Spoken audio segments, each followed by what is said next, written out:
Hi, I'm Emily Beach, and in today's video I'm going to show you how to make this clay piece of cake.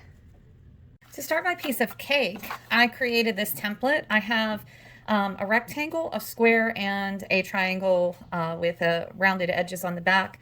This is going to end up being the top of my slab cake. This will be the back, and then I'll need two of these for the side.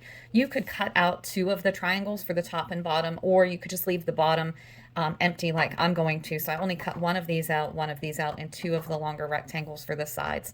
So I made some templates out of some harder paper, and I cut my slabs out, and now I'm going to slip and score them to start the construction.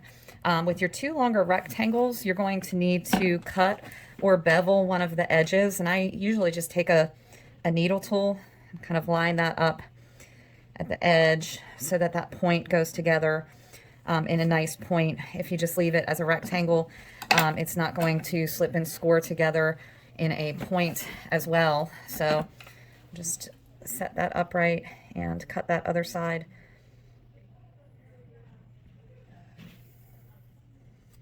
All right, there we go. And then that will give me a better point when I go to slip and score these together.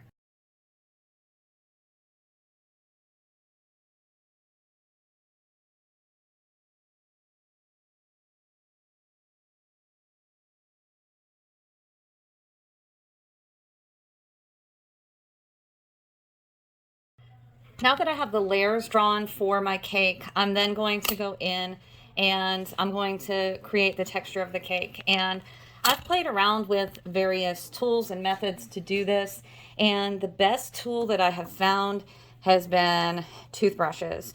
And if you press the toothbrush into the clay, it really creates that spongy-like texture of cake.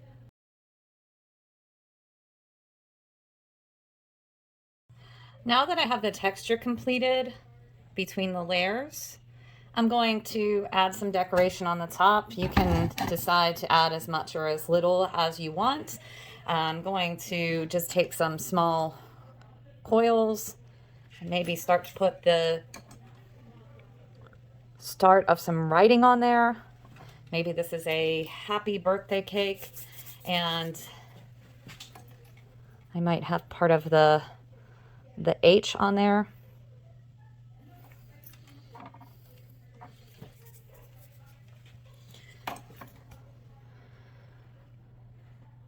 And keep in mind we're going to keep this three-dimensional. Okay. We're not just going to carve into it, because if there was actual icing on the cake, it would be raised. And then you could add more details along the top or the sides. Wherever you would have decoration, you can add more clay. You could put a candle on there. So there are lots of different possibilities for your piece of cake. Now that my slice of cake has been decorated, I'm going to allow it to dry out, and then I'm going to finish it by painting it.